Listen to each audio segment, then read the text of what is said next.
Woo! What's going on, guys? Orms Forum coming at you guys today with another video. And today's video, we're going to be talking about Liberty quarterback Malik Willis at the Senior Bowl right now as we speak. Dan Campbell coaching him up on Dan Campbell's team.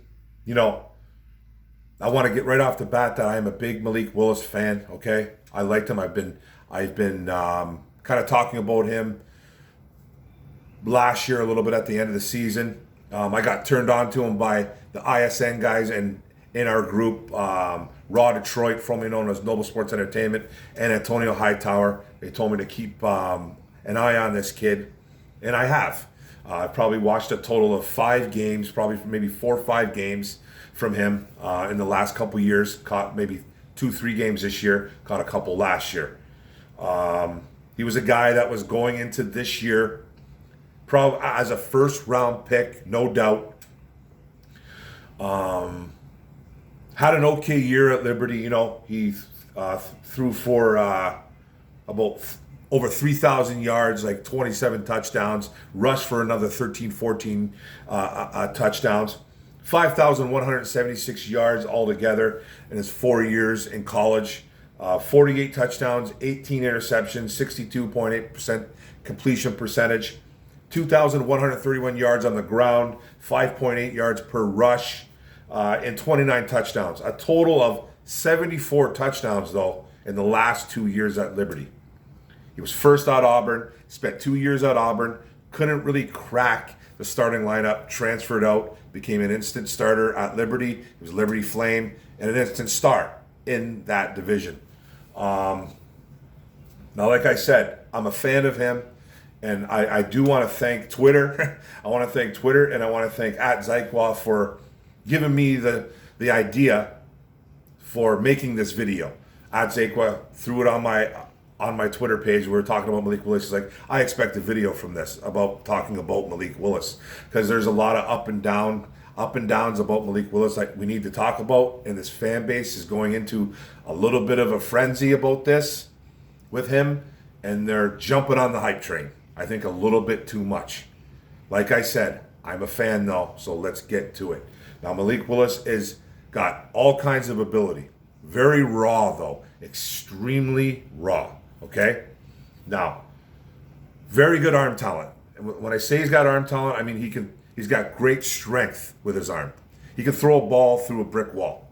That's not even an issue. The strength is there. Now, what he lacks is, with his arm talent, is he lacks touch, big time. Does not know when to ease up on a ball. He's constantly throwing a ball 100 miles an hour. We had that before. Remember Matt Stafford when he did it for years as a Detroit Lion. He just didn't have much touch. He developed it probably a little bit later on as a Detroit Lion. It actually took a little bit longer than we wanted as a Detroit Lion, but he over time developed touch, but it took a long time, too long, I would say, about Matthew Stafford. That took a little bit too long, but this isn't a Stafford video. But Malik Willis has got that same problem. He's always trying to throw the ball through the window or through the brick wall. Lacks a lot of touch, but he has elite athleticism. Okay, when I say elite athleticism, his escapability, his making plays with his feet and his legs. The physical part of his game is not the issue with Malik Willis. Physically, you look at him, he's about 6'1", 220, 225 pounds. You know, he's not overly big, but he's not small either. That's not a small man. He's good size. He's got tree trunk for legs, with the strong arm, the good upper body. It's all mental up here with Malik Willis. He is a one-read quarterback. Now, when I say one-read quarterback, that means he doesn't go through his progressions very well. Doesn't go through them well at all. So you got a guy going, you got a wide receiver going on a post, another on a flag. You got a tight end doing a curl. You got a halfback coming up to the flats. You got 4 options there. You got 4 reads. One of those guys is the main primary target. If he doesn't like what he sees right away, he's usually the type of guy that will tuck the ball and start running. That's what he does. Now, We can blame scheme in college. We can blame his lack of wide receiver play, his lack of running back and tight end play. We can blame everybody but him.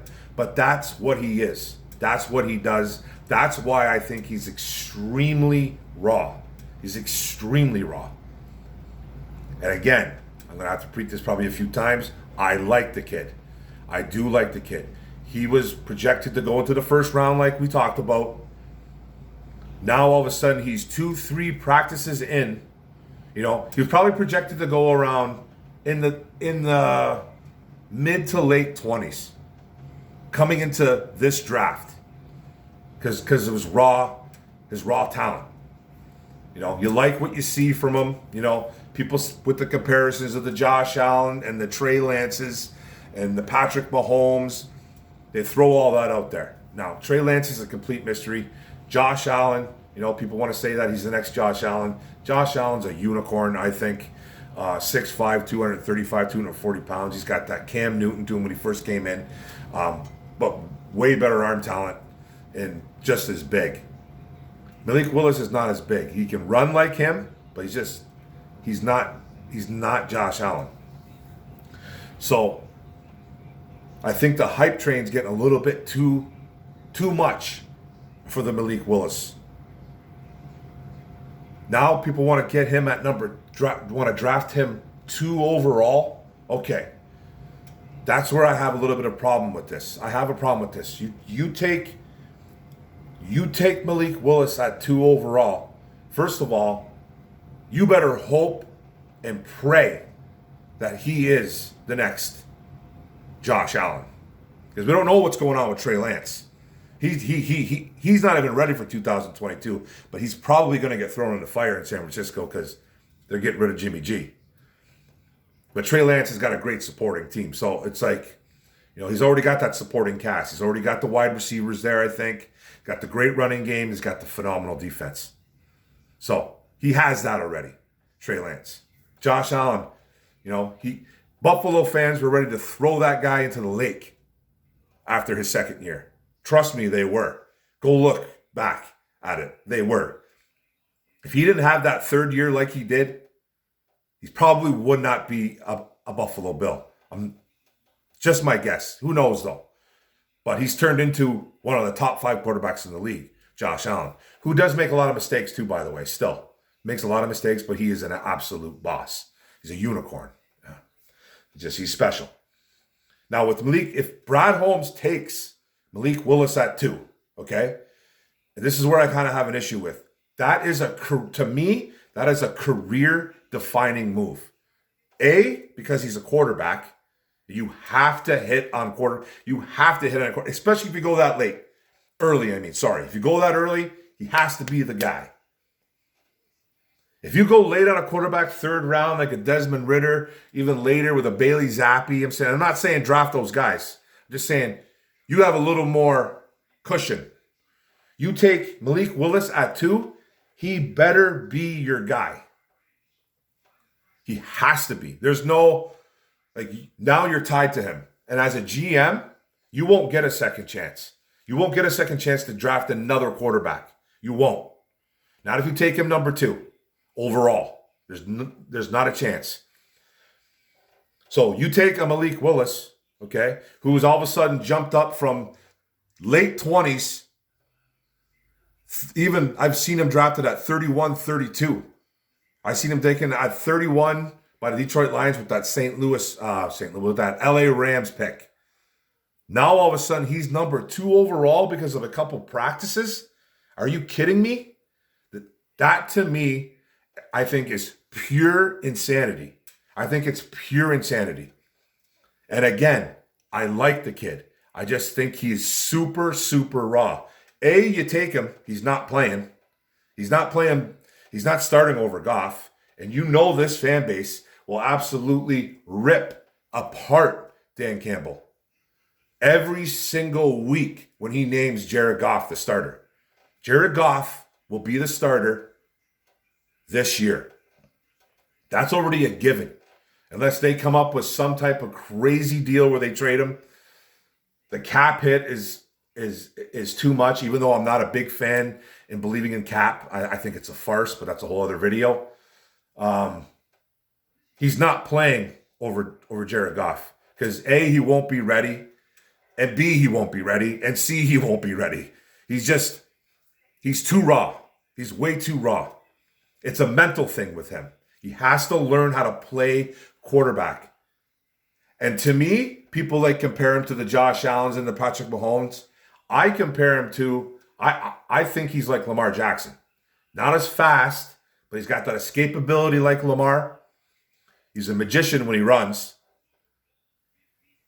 Lamar's got the arms, got the whip. Lamar's got that whip. I think Malik Willis's ball is a stronger ball, but they're both strong. But he reminds me a lot of Lamar Jackson. And Lamar Jackson has not figured it out. He hasn't figured out to be a quarterback. His athleticism is through the roof. That's not even a problem with me with Lamar Jackson. Physical traits are there. It's up here. He reminds me a lot of a Lamar Jackson with I think, a little bit better arm talent. But he has to learn Malik has to learn how to have touch. He has no touch. And he does not progress through his reads at all.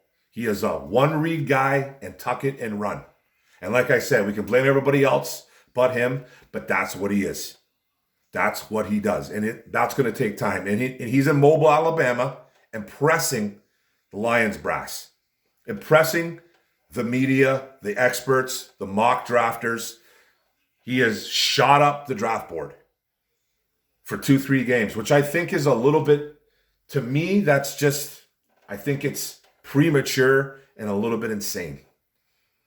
I don't know how you go up from late 20s all the way up to 2. Smoke screens, maybe the Detroit Lions are sending out, maybe the Detroit Lions are literally setting out smoke screens to these guys and saying, I'm telling you, we're probably going to take him at 2 if he keeps playing like this. But we haven't even seen him play at the Senior Bowl yet. We haven't seen him at the Combine. If he's going to go to the Combine, I'm sure he is. I'm sure he's going to go to the Combine to up his stock even more, and he'll probably kill it, obviously. Underwear Olympics, these guys usually do. Sometimes they hurt themselves, but he probably won't. We'll see, though. I just think you have to be really careful here, Lions fans. There's Lions fans already saying he's the pick. He has to be the pick. It's in stone. He's the next Josh Allen. He's the next Patrick Mahomes. Hold up, man. Hold up, okay? Because I don't think he is there yet. Because he got a lot of steps to go through before he becomes a Josh Allen or even a Patrick Mahomes. And I personally think, say we did take him at 2. We take Malik Willis at 2. Okay, I'm on board. I'm not going to bash it. I might criticize it. I might talk about it. Obviously, I'm going to talk about it. But he's going to need to sit 100% like I talked about. He might even need to sit 2 years. And I know people don't want to hear that, but that's just the reality to it. It's a total reality to it. I don't think he's even close to being ready to be an NFL quarterback. And like I said, obviously I'm not an expert. I'm a factory worker that does YouTube part-time. But I've watched a lot of film on the guy, but I'm no expert. I'm no scout. I'm no expert. This is why Brad, Holmes, and crew need to get this right. Now, I think a quarterback is definitely in play. I just don't know if it's in play at number 2. Because you take him at 2, Brad Holmes, he better be your guy. And now you're married to it. You're literally married to it. And it's career defining, in my opinion. Because if he's not the guy by year 3, at least, so you would have 4 years in. You would have 4 years in as a Lions GM. You're probably getting fired your 4th year. There's a good chance. There's a good chance. I know that these guys got long-term deals. Brad Holmes got 5, and I believe Dan Campbell got 6, or vice versa, whatever it is. But GMs don't really get a second chance in drafting another quarterback. You know, there's some, and the funny thing is, this is probably going to be my last point. The thing about this draft coming up, there's no clear-cut number 1, number 2, number 3 pick. Nothing clear-cut. You know, you see the Evan Neals, the offensive tackle from Alabama. You talk about Kevon Thibodeau, the defensive end from Oregon. And you hear about Aiden Hutchinson, the defensive end out of Michigan. Go blue, baby. And sometimes you hear a little bit about the safety from Kyle Hamilton, the Notre Dame Fighting Irish. You hear about him too as well. But there's no clear-cut guy. And I think the media is literally trying to find a quarterback here. They're trying to find a quarterback to be top 5, even top 10, even though I think Kenny Pickett's going to go. I think he's the first quarterback off the board between 5 and 10. I honestly do. But they're trying to find that guy. I feel like it's such a quarterback-driven league. It's all people talk about, man, is the quarterback, quarterback, quarterback. That's it. Quarterback, quarterback this, quarterback that, quarterback this. It's a quarterback-driven league. You got to have a quarterback. And I just think we're in dangerous waters talking about him at 2, I think. It's very dangerous because he's not playing year 1, and this fan base will go rabid if he doesn't play right away. They'll go rabid. The delusional ones will. The delusional ones will go rabid from day 1.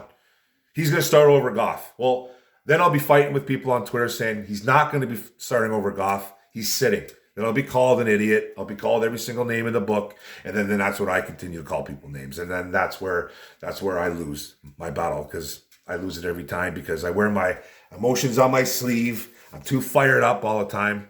And sometimes I can't take it. So it gets into a Twitter battle about Malik Willis and Jared Goff, who's going to start. And it'll be Goff. And don't be surprised if they do take him that he sits a second year too as well. And I don't know if Goff will be here by year 3 as well too. He could be. Who knows? But we're in dangerous waters talking about Malik Willis at 2. Very dangerous waters. Be careful, Lions fans. Be careful because he is a very raw prospect. And do you want a raw prospect at number 2? And if you do, you better hope and pray. Never mind hope. You better pray to whoever you pray to that he is Josh Allen 2.0. You better hope he is. Because if he's not, bye-bye. And I'm not wishing any failure on Malik Willis or Brad Holmes. I want Brad Holmes to nail this pick. But it needs to be the right pick. And I think you've got a couple guys that you can take before him, like an Aiden Hutchinson, a Kevon Thibodeau. I think those type of guys would be the better pick. We have a 31st ranked defense, man. Our defense was terrible. We gave up 31st in points, bunch of touchdowns, points per game, bottom of the barrel defense. Didn't get to the quarterback, and we're talking about a project quarterback that too. And I love Malik Willis. I just hope we could have got him later on in the draft. His stock is rising after 2-3 practices, not even a game. We're talking about practice here. Practice? Little Allen Iverson for you? So we need to be careful. We just really need to be careful as Lions fans, because this could bite us in the butt. I really think it can, because it's just, I love the kid, but not at 2.